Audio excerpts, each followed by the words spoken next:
Good evening. It is March the 31st. It's about 7 o'clock almost in the evening, and it is still light, which is absolutely fantastic. Last night I had an interview with a guy, Carl, from Self-Sufficient Hub, which was brilliant. I was a little bit distracted at the time, but since talking to him and his interest, it's really fueled some thinking. So I wanted to show you, we're going back to pea shoots, peas and sativum.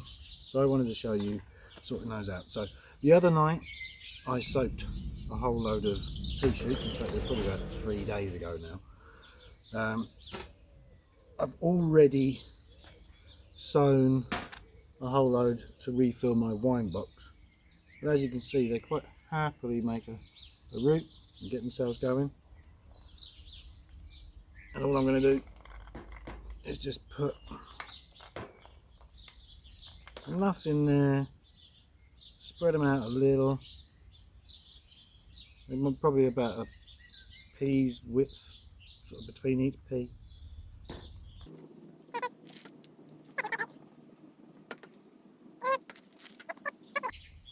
Careful not to break the roots. In there. Oop, sugar. Right, then a bit of compost over the top. And what you want to make sure you do is not put compost that's too sort of rough, so that when they come thrusting up, because the one thing about the pea is that it's got quite a lot of bulk to it, so what will happen is it will push down and push up at the same time, so the compost can end up lifting. So you only want to just sort of kind of put enough in just below the top, and then eventually you'll end up with that. So next on the list is cress. I need to refresh my cress supply. So this is Lepidium sativum, which is similar to nasturtiums and watercress and mustard. But I've also got this is from Amazon. Now this company, Just Seeds, are fantastic. They're off of eBay, less than £2, and I've got 20,000 seeds in here, which compared to an awful lot of other seed stockists is much better. I'm a little bit disappointed with these. These came from Amazon, but it's something different. It's a kind of a broccoli mix. Crest is so simple. On the packet it says to use some seed compost. There's really no point in that. This is a really good way of actually seeing how plants develop. So with these, they've really only just reached their cotyledon stage, which is basically the little tiny baby leaves, and it's not until they start to try to become mature plants and put out bigger leaves that they actually start to develop the roots that need the nutrients. So there's no point in putting anything in there other than water, really, just to set about a tap root, you know, like that. Make sure it's wet first. Oh, sorry, yeah. So in here is just a piece of kitchen roll folded over enough to fit in the bottom. That's all you need. That's the only medium you need. It can be reasonably wet when you do it. And the reason for putting the water in first is to make sure that the seeds that you put in don't end up getting dispersed. So it makes it a bit sticky. And now, this is kind of up to you. I mean,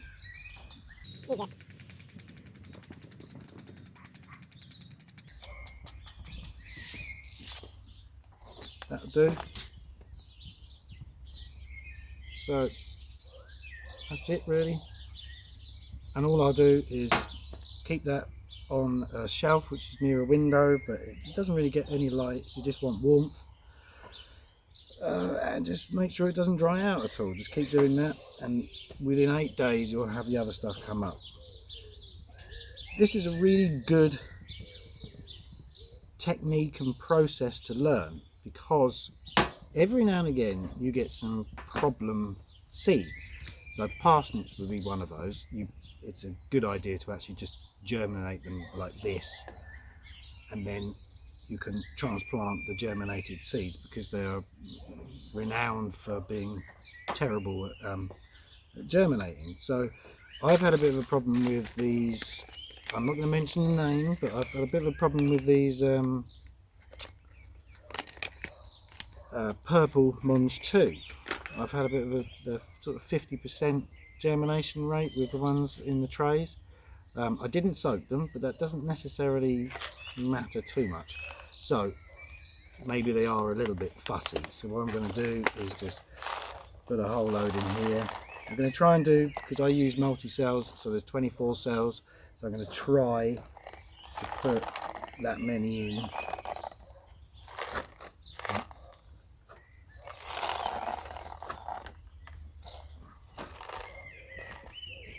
Something like that. So what I'm going to do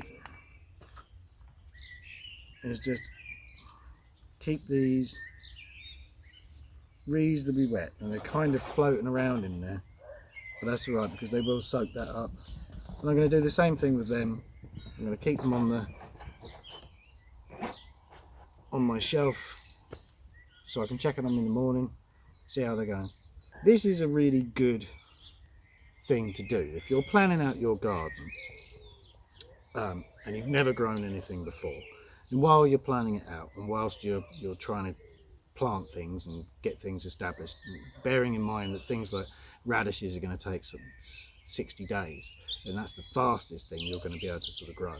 Maybe some lettuce, but by doing this you can have some food within 8 days. Also, depending on your family's requirements and needs, if this is all gone within 2 hours for egg and cress sandwiches, then you can work out how many trays of cress you need to do every week, and then you can then also work out how to successionally sow, because you can have this going and halfway through you can sow some more. And that's actually a real key thing to learn about if you're going to do your own veg. It's very easy just to sow a whole load of stuff in one go and forget about it a month or two later, when you could have sown some more beans, you could have sown some more lettuce, you know. So it's a good habit to get into, because it will teach you a routine. Now this is something you can do all year round, basically, even with the pea shoots, the cress. I'm going to have a go at, I'm disappointed again with the number of beans. I'm going to have a go at bean sprouts. There's a little bit more involved. I've been watching a few videos on it, so I'm going to have a go at that, and well, I'll show you how I get on. But thanks for watching, and if you get the moment, please do look up Carl on his Self-Sufficient Hub, because I absolutely love his videos. He's just plodding his way through and working out what to do as he goes, and that's the key thing. You know, just chuck some seed in, just have a go, just have a go, make some mistakes, please.